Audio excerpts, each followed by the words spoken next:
que la pieza jurídica que hemos escuchado de la representante de México es incuestionable. La postura peruana no ha tenido mucho éxito. Nada, Karina, tenemos que ser claros.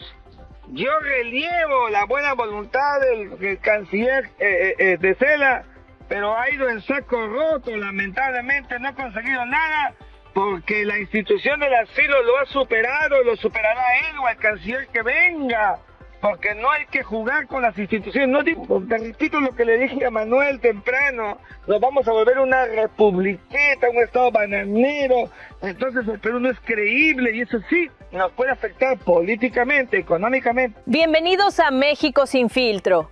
Hoy analizaremos uno de los episodios diplomáticos más comentados de los últimos días, el fuerte encontronazo entre México y Perú dentro de la OEA, un escenario que terminó exponiendo tensiones que varios países ya venían observando desde hace tiempo. La sesión comenzó como cualquier otra, pero bastaron unos minutos para que el ambiente se tornara tenso. Perú tomó la palabra con un discurso cargado de señalamientos y exigencias, buscando que el organismo interviniera a su favor y que otras naciones respaldaran su postura. Sin embargo, lo que ocurrió después fue muy distinto a lo que esperaban. La respuesta de México fue contundente, clara, directa y completamente sustentada en criterios jurídicos y diplomáticos. El mensaje mexicano no solo desmontó la narrativa peruana, sino que colocó sobre la mesa puntos que varios países ya consideraban incómodos de mencionar. La sala quedó en silencio, y ese silencio dijo más que cualquier discurso. Lo más llamativo es que, tras la intervención mexicana, la reacción del resto del continente fue prácticamente unánime. País tras país adoptó posturas frías, técnicas y distantes respecto a la solicitud de Perú. Ninguno se sumó al reclamo, ninguno respaldó la presión, y en cuestión de minutos, Perú pasó de querer liderar una denuncia internacional a quedarse prácticamente solo. Incluso analistas dentro del propio Perú reconocieron que la estrategia fue equivocada, que los argumentos estaban mal planteados y que el resultado terminó siendo un revés diplomático difícil de justificar en casa. Y esto, por supuesto, no se quedará aquí. En los siguientes minutos revisaremos quiénes se pronunciaron, qué mensajes marcaron el rumbo de la discusión y por qué este episodio ya se considera uno de los momentos más incómodos para la diplomacia peruana en la OEA. Esto es México sin filtro, donde hablamos claro, con datos, con firmeza y sin suavizar lo que otros prefieren pasar por alto. No se ayuda a una democracia ni al Estado de Derecho sustrayendo de su sistema de justicia a sus políticos y a sus familiares cuando estos son procesados por delitos comunes. Por el contrario, el gobierno del Estado asilante se expone a ser percibido como protector de personas que por lo menos presuntamente han violado las leyes comunes de su país de origen. Una vez que inició el debate dentro de la OEA, quedó claro que Perú buscaba generar una postura colectiva en su favor. Presentaron su queja con firmeza, pero también con una evidente expectativa de respaldo regional. Sin embargo, conforme avanzaron sus argumentos, comenzó a notarse un ambiente de duda entre las delegaciones. Los representantes escuchaban, sí, pero nadie parecía convencido. Fue entonces cuando México intervino. Su posicionamiento fue firme, estructurado y profundamente incómodo para Perú. México aclaró que no existía base sólida para la acusación presentada y que el organismo no debía utilizarse para disputas sin sustento jurídico. La respuesta no fue agresiva, pero sí lo suficientemente clara para marcar distancia. A partir de ese momento, las intervenciones de otros países siguieron una misma línea: prudencia, tecnicismo y y un rechazo implícito a entrar en un conflicto que consideraban débil e improcedente. Ningún país quiso secundar la propuesta peruana, lo que terminó dejando a Perú en una posición complicada, prácticamente aislado en su planteamiento. La lectura fue evidente. Lo que buscaba ser un llamado de atención hacia México terminó exhibiendo la falta de apoyo a la postura peruana. Y ese giro inesperado, esa soledad diplomática, se convirtió en el punto crítico de la discusión. El momento en que se plantea esta revisión no puede pasar inadvertido. Si existiera una convicción regional generalizada sobre la necesidad de reinterpretar la Convención, esa discusión se habría impulsado antes, a través de canales viables conforme a las reglas del derecho de los tratados, y no como respuesta a un caso particular.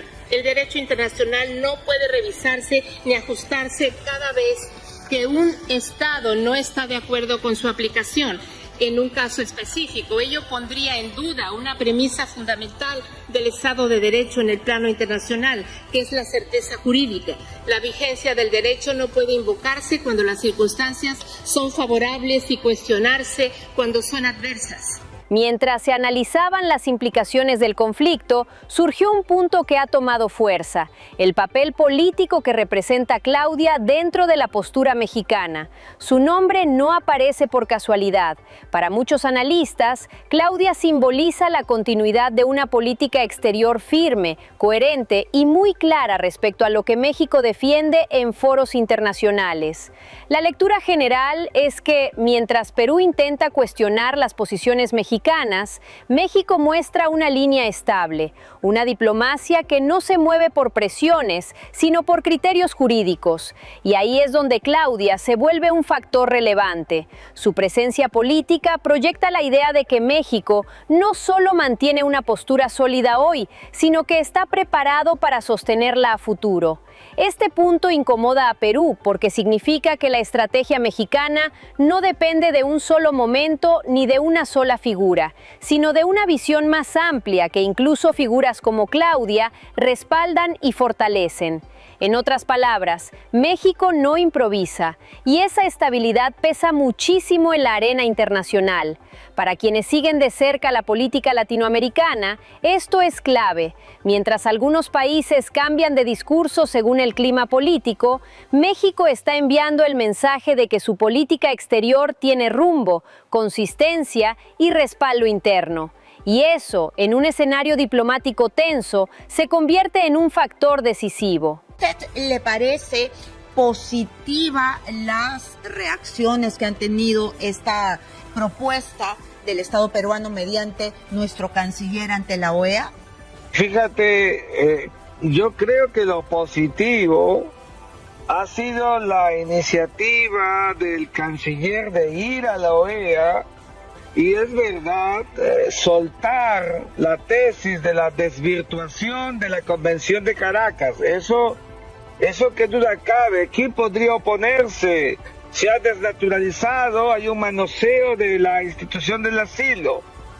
Pero también es cierto que la pieza jurídica que hemos escuchado de la representante de México es incuestionable. O sea, mira, lo digo yo, ya sabe mi posición sobre Andrés Manuel López Obrador, sobre Claudia Sheinbaum, la posición de este país con estos gobernantes que no le han dado altura a México, pero el derecho es el derecho, y eso es lo que tenemos que rescatar, en el sentido que la naturaleza jurídica y las reglas de la Convención de Caracas están allí puestas para cumplirse.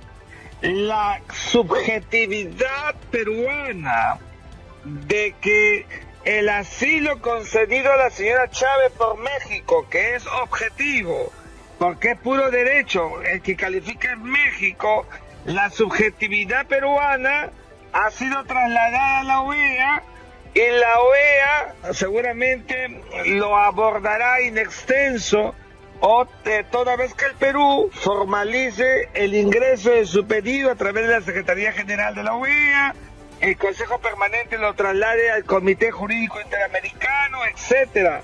Pero lo que tenemos hoy la única verdad jurídica, Karina, es que hay una convención que dice que no hay que asilar a delincuentes, pero el artículo 4, eso dice el tercero, el cuarto dice, en todo caso, el que califica es el Estado asilante. Y esto que estoy diciendo es absolutamente objetivo. ¿Quién es el que tiene la prerrogativa de decir si es o no un perseguido político? El Estado asilante, o sea, México. Entonces, en verdad que el canciller, su buena voluntad llegó hasta su exposición y no más. No ha podido conseguir nada más que trasladar la inquietud peruana, pero comprenderás que para hacer modificaciones sustantivas, etcétera, esto es un asunto de algo mucho más complicado, complejo, que demandará la presencia de todos los Estados miembros, los cancilleres. Hay que hacer modificaciones en el instrumento de forma y de fondo, seguir los procesos rígidos de la Convención y de la propia Secretaría General de la OEA. O sea, eso no va a pasar pues en 8 meses cuando el señor Geri deje el poder.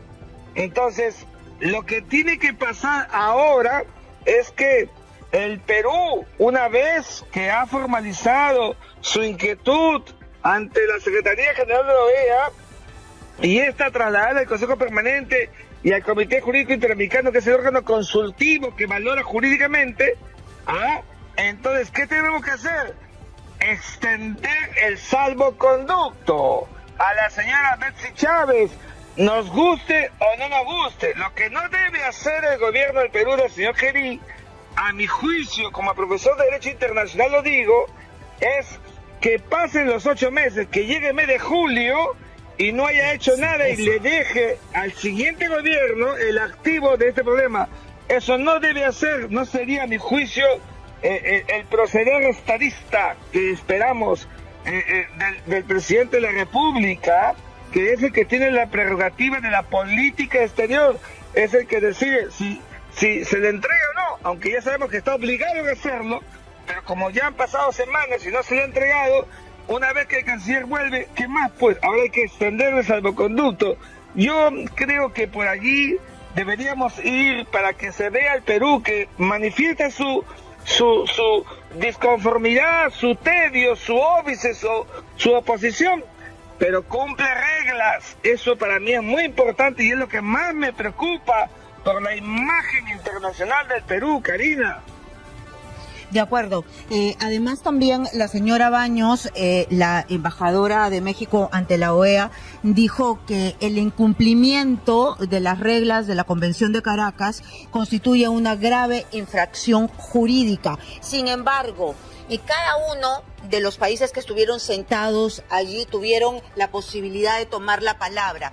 ¿Usted cree que lo dicho por el Perú tuvo buena acogida o más bien solamente se le escuchó y esto no va a rendir los frutos que quisiera el gobierno peruano que rinda los frutos? Porque aquí es una democracia, ¿no? Por más que sigan los caminos que usted ya nos nombró, pero sí, en algún momento habrá una valoración, una votación. Mira, Karina, seamos claros. La buena voluntad del gobierno del Perú y la iniciativa del canciller tienen coto. ¿Por qué, Karina? Porque el realismo político se impone. Mañana, imagínate un político peruano de derecha, el que quieras, ¿ya? El señor López Aliaga, la señora Fujimori, se meten a la embajada de Japón o de Estados Unidos porque el gobierno de turno de izquierda los persigue. ¿Qué tiene que hacer ese gobierno de izquierda si le da asilo a Estados Unidos o Japón? Extender el salvoconducto y ellos poder salir. Son reglas para todos, no juguemos con las reglas. Es lo que yo digo. Este tema del asilo hay que mirarlo en su profundidad jurídica. Lamentablemente hay gobiernos que lo malusan, es verdad, pero no se ha hecho nada en contrario por la pétrea norma jurídica internacional. Así está establecido. Mira lo que hizo Ecuador. Ecuador le dio asilo al señor Julian Assange de los Wikileaks, ¿te acuerdas? Sí, claro. ¿No? Porque el que califica es el Estado asilante. Mira las reglas. y siempre va a ser así a través de la historia.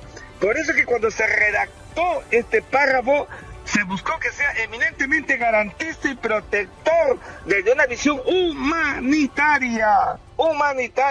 Y esto, el sentido humanitario supera a las ideologías de derecha, izquierda, etcétera. Y esto le pido yo a los políticos de mi patria que lo comprendan para que no nos deformemos, y a los futuros abogados para que se peguen al derecho internacional, al sentido positivo. Si no... Aquí vino lo mejor. Estados Unidos, Argentina, Brasil, Uruguay, Colombia, todos apoyaron a México. País por país. Colombia, suscribimos la postura de México. Estados Unidos, es una obligación conceder asilo. Uruguay, el asilo no se debilita ni se niega. Argentina, el asilo es un derecho humano. Brasil, no se necesitan nuevos requisitos. Y Perú, Perú solo escuchaba. ¿Y quién fue su único aliado? Ecuador. El mismo Ecuador que violó el derecho internacional entrando a la Embajada de México. Una dupla perfecta para la vergüenza diplomática. Te repito lo que le dije a Manuel temprano, nos vamos a volver una republiqueta, un estado bananero, entonces el Perú no es creíble y eso sí nos puede afectar políticamente, económicamente. ¿Queremos eso? No, pues no queremos eso. De acuerdo. Entonces aceptemos las reglas que existen, Karina. Por eso yo le preguntaba, porque me quedaba la sensación que hoy día mismo en la audiencia no había recibido el apoyo que pensaba el canciller. Colombia dijo: suscribimos la postura de México. Ecuador, era lógico que Colombia, ¿no? Ecuador dice lo contrario. Algunos así lo generaron situaciones de impunidad. Pero vamos a Estados Unidos. Estados Unidos dice: es una obligación conceder el asilo. Uruguay: se debe discutir el asilo, pero no negarlo ni debilitarlo. Argentina: el asilo es un derecho humano. Brasil apoya el asilo sin nuevos requisitos. Es decir, pareciera que la postura peruana no ha tenido mucho éxito. Nada, Karina, tenemos que ser claros. Yo relievo la buena voluntad del canciller de Cela, pero ha ido en saco roto. Lamentablemente no ha conseguido nada, porque la institución del asilo lo ha superado, lo superará él o el canciller que venga, porque no hay que jugar con las instituciones. No digo que lo haga él. Lo que quiero decir es que está tan clara la convención que es una regla, como dije temprano en la clase, erga omnes, para todos, de derecha, izquierda, de centro, terrestres, ultraterrestres, extraterrestres. Así tenemos que entenderlo, Karina. Entonces, ha ido, ha expuesto y de aquí no pasa. Para usted, regresa con las manos vacías. Yo creo que vuelve al Perú con la misma circunstancia, porque esto se está viendo muy focalizado, muy localizado, y el asilo es mucho más amplio. Es una institución que tiene largo tiempo y que se instaló en América Latina, pero que nació en la Edad Media. Los que eran herejes, que no lo eran, los alquimistas, se metían a los conventos y nadie podía sacarlos. Eran impolutos, incólume la posición de los monjes, y nadie entraba so pena de perder la vida eterna. Y eso se trasladó al mundo contemporáneo, y América Latina es precursora en los últimos tiempos. ¿Cómo vamos a deshacer el asilo? Tenemos que conservarlo. Mira, ve, asilo, refugio y extradición, que son tres instituciones distintas. Las tres es verdad que tienen mucho argumento político. Entonces ahí tener muñeca para diferenciarlas y para medirlas en su exacta dimensión. El asilo concedido a la señora Chávez, a mí no me gusta, porque siempre le he dicho que no es perseguida política. Pero ¿qué importa eso? Lo que importa es lo que diga la convención. Y la convención dice que México es el que califica y no hay vuelta que darle. Y ahora la pregunta es para ustedes. ¿Creen que Perú rectifique su postura después de este revés? ¿O veremos otro intento de presionar a México en la OEA? ¿De verdad hay material para sostener esta disputa o solo fue un movimiento desesperado? Déjenme sus opiniones en los comentarios. Y si quieren seguir al tanto de estos temas sin maquillaje y sin filtros, suscríbanse, activen la campanita y compartan este video. Esto fue México sin filtro. Nos vemos en el próximo análisis.